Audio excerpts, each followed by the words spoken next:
Assalamualaikum. Waalaikumsalam. Di kelas 8 G. Assalamualaikum warahmatullahi wabarakatuh. Waalaikumsalam warahmatullahi wabarakatuh. Oke, sekarang mata pelajarannya sejarah kebudayaan Islam. Oke.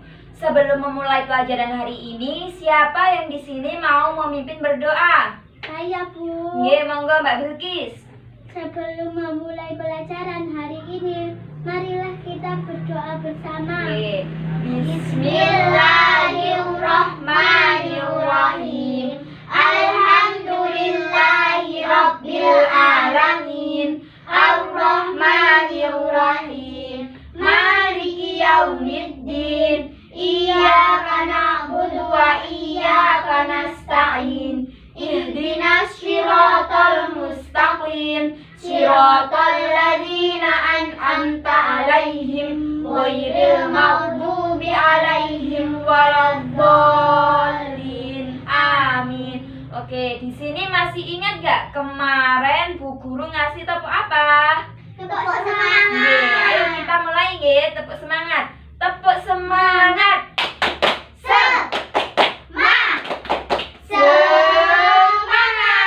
Oke, sama semangat sedanten. Alhamdulillah. Oke, di sini tadi udah sarapan semua apa belum? Udah. Oke. Oke, Bu Guru akan mengabsen terlebih dahulu. Yang pertama, Mbak Mikaela Ratu Bilqis. Aduh, hadir, Bu. Oke. Mbak Kalista. Hadir, Bu. Mbak Nasma. Hadir, Bu. Alhamdulillah hadir semua. Kemarin masih ingat gak kita membahas tentang dinasti apa? Dinasti Abbasiyah. Oke, dinasti Abbasiyah. Nah, oke.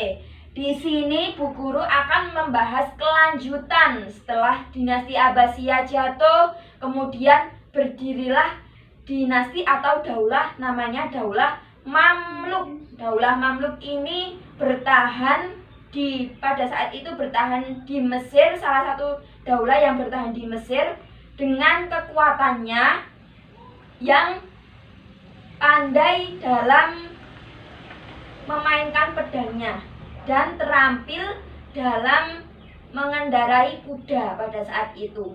Pada saat itu negara Mesir itu mengalami serangan dari kerajaan Mongol. Jadi di sini Bu Guru akan membahas tentang materi tersebut. Oke, sebelumnya Bu Guru akan membacakan atau juga menyampaikan sebuah indikator dan tujuan pembelajaran hari ini. Oke, Bu Guru di sini akan menyampaikan indikator dan tujuan pembelajaran dalam materi dinasti Mamluk.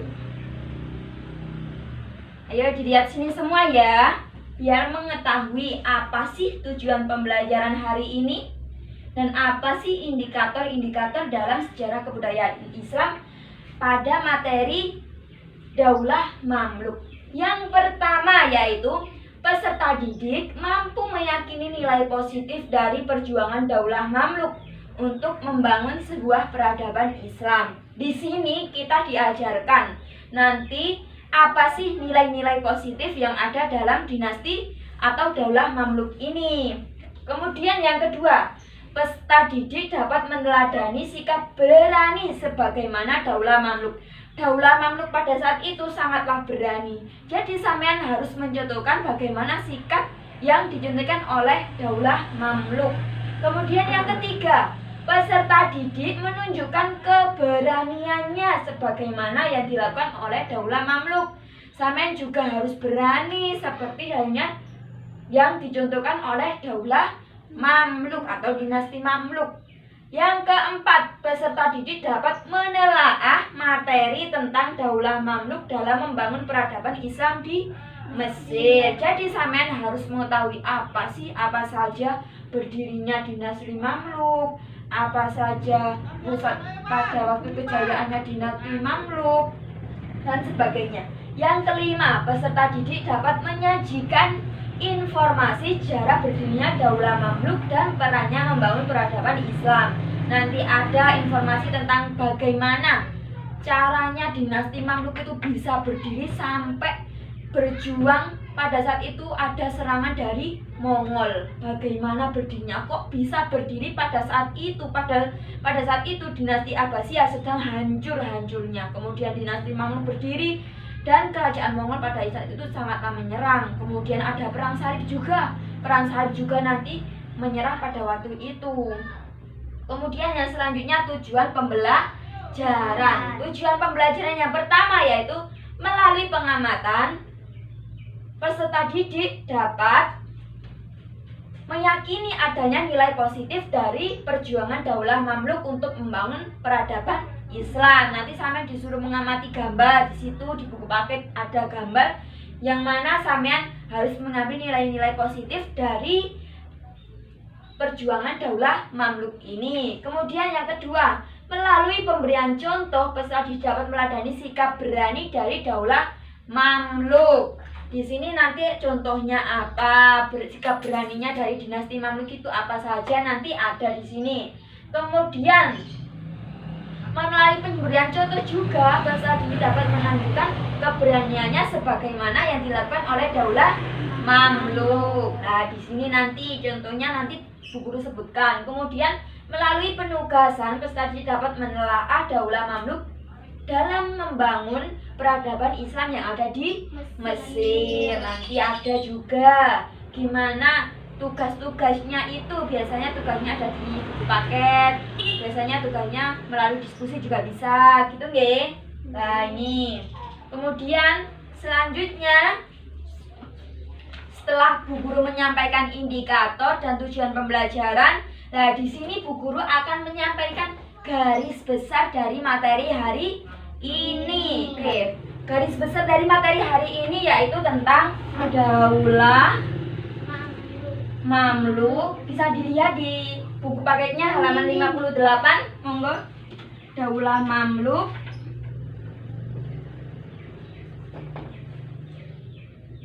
Pelanjut kemajuan kebudayaan Islam. Pelanjut kemajuan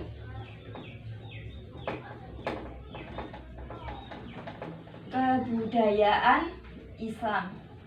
Nah, di sini kalian dibaca dulu ya buku paketnya itu.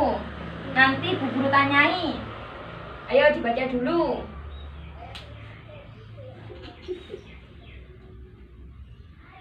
Sampun? Sampun semua? Dereng, ayo. Tinggal waktunya tinggal 1 menit lagi. Sudah? Oke, pun.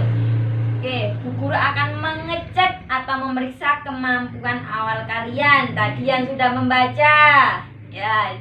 Ayo, Mbak Nasma. Dinasti Mamluk ini berdirinya berada di mana? Berada di Mesir. Oke, pinter. Berada di Mesir. Nah, dinasti Mamluk ini berdirinya itu berada di Mesir. Setelah dinasti Ayyubiyah atau dinasti Abbasiyah. Setelah itu, Mbak Kalista. Ayo, Mbak Kalista. Tadi kan sudah disebutkan ya. Dinasti ini berdiri setelah dinasti siapa? Dinasti siapa? Oke, dinasti Abbasiyah. Kemudian Mbak Bilqis selanjutnya. Mbak Bilqis, ayo. Tadi udah baca apa belum? Sudah. Udah, beneran baca? Oke. Oke, Bu Guru mau menanyai. Tadi yang sudah dibaca, dinasti Mamluk ini berdirinya sekitar berapa tahun? 4 tahun. Oke, sekitar kurang lebih 4 tahun. Oke, tadi udah sedikit memahami ya tentang bacaan yang ada di buku paket tentang dinasti Mamluk ini ya. Sudah ya? Oke, alhamdulillah. Oke, selanjutnya Bu Guru akan menerangkan materi yang lebih jelas tentang Daulah Mamluk, pelanjut kemajuan kebudayaan Islam. Oke, yang pertama, Daulah Mamluk ini berkuasa setelah dinasti Ayyubiyah atau Abbasiyah. Dinasti Ayyubiyah itu sekitar 79 tahun pada saat itu berdirinya. Berdirinya saja sekitar 79 tahun. pada saat itu dinasti Ayyubiyah ini runtuh gara-gara runtuhnya itu diserang oleh pasukan Mongol. Pasukan Mongol. Nah, ini pemimpin dari pasukan Mongol ini yaitu Hulaguhan. Nah, setelah turun diserang, dinasti Ayyubiyah ini diserang oleh Mongol ini, kemudian hancur, turun saat itu. Kemudian Daulah Mamluk ini akhirnya berdiri, berkembang. Pada saat itu Daulah Mamluk ini sangatlah kuat. Bagaimana tidak kuat? Karena pada saat itu seandainya tidak ada Daulah Mamluk, mungkin kebudayaan Islam akan turun, tidak ada yang melanjutkan karena sudah diserang oleh bangsa Mongol, sudah dihabiskan pada saat itu. Kemudian Daulah Mamluk ini terbagi menjadi dua. Yang pertama Mamluk Bahri, yang kedua Mamluk Burji. Ya, Mamluk Bahri ini yang pertama itu dikuasai oleh Sultan Izzuddin Aibak. Kemudian yang kedua yaitu Mamluk Burji. Nah, Mamluk Burji ini pendirinya itu Sultan Mamluk Burji. Bahasa Arabnya Burj. Pertama adalah Sultan Kolawun. Nah, Mamluk Burji ini tidak mengenal konsep kekuasaan yang diwariskan, tidak mengenalkan kebijakan nepotisme. Tahta kekuasaan menjadi milik siapa yang meraihnya. Jadi dalam kerajaan ini, dalam Daulah Mamluk ini tidak sesuai, biasanya kan keturunan ya, monarki keturunan atau kerajaan, tapi di sini enggak, siapapun boleh meraihnya. Kemudian Sultan Daulah Mamluk. Keseluruhan penguasa Daulah Mamluk berjumlah sekitar 47 orang. 24 berasal dari Mamluk Bahri, tidak termasuk Sajarah Ad-Dud, dan 23 dari Mamluk Burji. Ya, ini dibagi dua, Mamluk Burri dan Mamluk Burji dan Mamluk Bahri tadi sudah disebutkan. Kemudian rata-rata masa pemerintahnya seluruh Daulah Mamluk ini tidak lebih, tadi sudah disebutkan sama Mbak Bilkis, berapa tahun? 4 tahun. Tidak lebih dari 4 tahun. Nah, di sini ada satu sultan yang mengalami sebuah kayak titik puncaknya, keemasannya. Nah, di sini yang terkenal yaitu Sultan Az-Zahir Ruhnuddin Baibar Al-Bundukdari. Nah, ini harus dihafalkan namanya. Sultan Az-Zahir Ruhnuddin Baibar Al-Bundukdari. Ya, ini agak panjang namanya. Nah, ini pada awalnya ia adalah seorang budak yang ada di Turki. Kemudian ia memperoleh dari tuan pemiliknya, yaitu dari Dihamah, sebelum dibeli oleh Sultan As-Salih Al-Ayyub.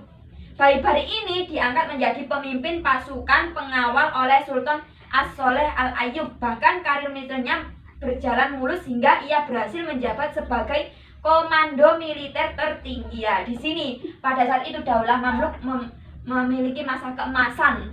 Nah, masa keemasan itu yang dipimpin pada saat itu yang dipimpin oleh Sultan Az-Zahir Ruhnuddin Baibar Al-Bundukdari. Ya, gitu ya.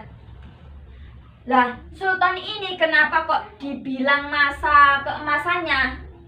Pada waktu itu Sultan Baibar Al-Bundukdari ini tidak hanya sekedar pemimpin militer, tapi ia juga berhasil sebagai mengangkat organisasi angkatan perangnya. Nah, kemudian berhasil juga membangun kembali angkatan laut. Jadi angkatan laut ini pada mulanya juga berasal dari orang Islam juga dalam Daulah Mamluk ini. Nah, seperti itu. Terus pada Daulah Mamluk ini, pada masanya Sultan Baibar Al-Bundukdari ini, Daulah Mamluk memiliki pelayanan merpati pos.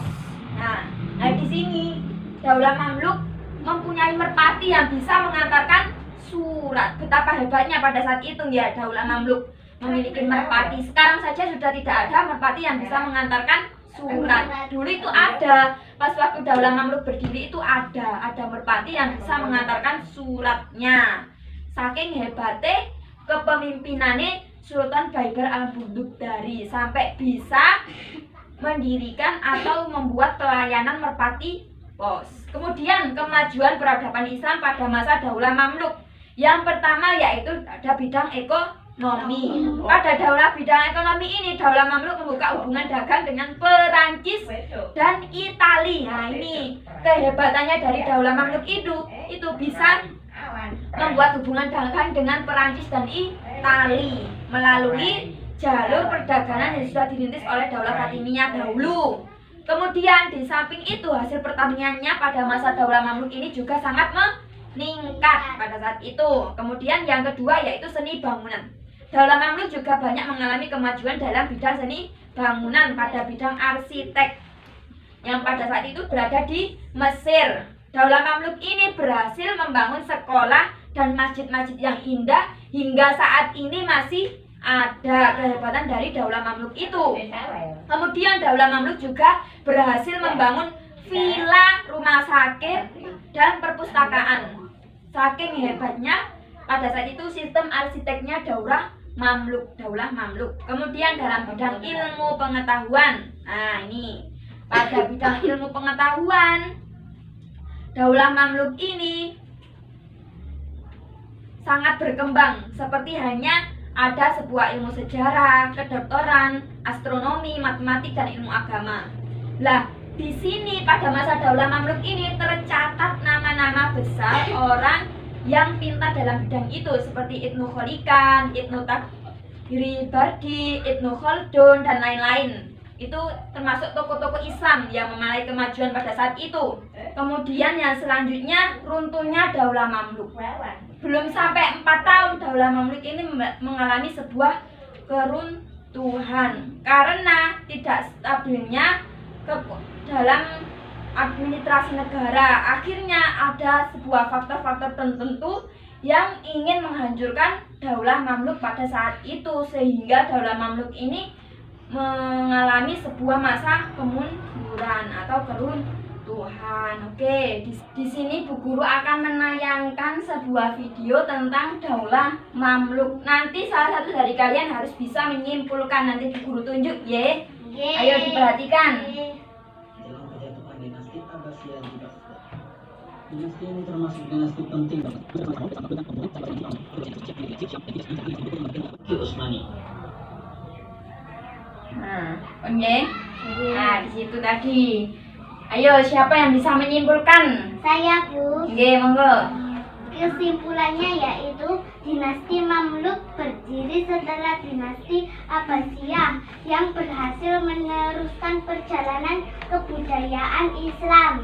Nah, kesimpulannya yang disebutkan oleh Mbak Nasma itu benar sekali. Dinasti Mamluk ini berdiri setelah dinasti Abbasiyah. Di situ dinasti Mamluk itu meneruskan kerajaan Islam atau kebudayaan Islam pada saat itu untuk menyerang pasukan Mongol atau yang disebut tadi atau perang Angel. Di situ dinasti Mamluk sangatlah hebat, kemudian bisa mengalahkan oleh pasukan Mongol itu. Jadi kesimpulannya untuk dinasti Mamluk ini yaitu dinasti Mamluk ini berdiri setelah dinasti Ayyubiyah atau dinasti Abbasiyah yang dimiliki masa keemasan pada Sultan Al-Sarraji Al-Bundari dan memiliki kehebatan pada bidang arsitektur dan bidang militer. Ayo silakan sekarang Bu Guru kasih tugas diskusi dengan teman sebangkunya mengerjakan buku paket untuk mengamati gambar yang ada di buku paket. Ayo monggo dikerjakan. Sudah selesai?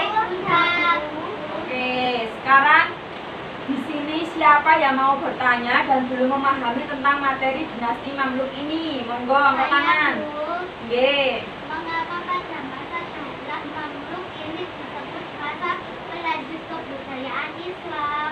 Oh, mengapa pada dinasti Mamluk ini dikatakan sebagai apa tadi Mbak Nasma? Sebagai Masa pelanjut kebudayaan. Oh ya, masa pelanjut kebudayaan Islam. Jadi di sini Islam mengalami sebuah keruntuhan pada dinasti Abbasiyah. Kemudian bangkit lagi pada dinasti Mamluk. Dinasti Mamluk ini hanyalah sebentar. Akan tetapi Islam itu berdiri lagi setelah dinasti Mamluk ini ada dinasti kerajaan atau kerajaan Turki Utsmani, nanti akan berdiri megah lagi seperti halnya dinasti Abbasiyah pada waktu itu, seperti itu. Oke, sekarang sudah nggih untuk pelajaran hari ini. Ayo kerjakan tugasnya. Ini untuk PR ya, di rumah dikerjakan. Halaman 56. Ini nggih dikerjakan di rumah, jangan lupa. Nggih, buat PR harus dikerjakan. Besok pertemuan yang akan datang itu dikumpulkan lagi. Yes. Alhamdulillah materi yang kita pelajari hari ini sudah selesai. Semoga pelajaran hari ini bisa bermanfaat buat kalian semua. Amin. Oke. Selanjutnya berdoa bersama untuk mengakhiri pelajaran hari ini. Ayo siapa yang mau memimpin doa hari ini? Oke, monggo Mbak Kalista. Bismillahirrahmanirrahim. Wal asri innal insana lafi khusrin illal ladzina amanu wa amilus solihati wa tawassaw bil haqqi wa tawassaw bis sabr. Oke. Assalamualaikum warahmatullahi wabarakatuh. Waalaikumsalam warahmatullahi wabarakatuh. Ya, jangan lupa ya dikerjakan. Oke.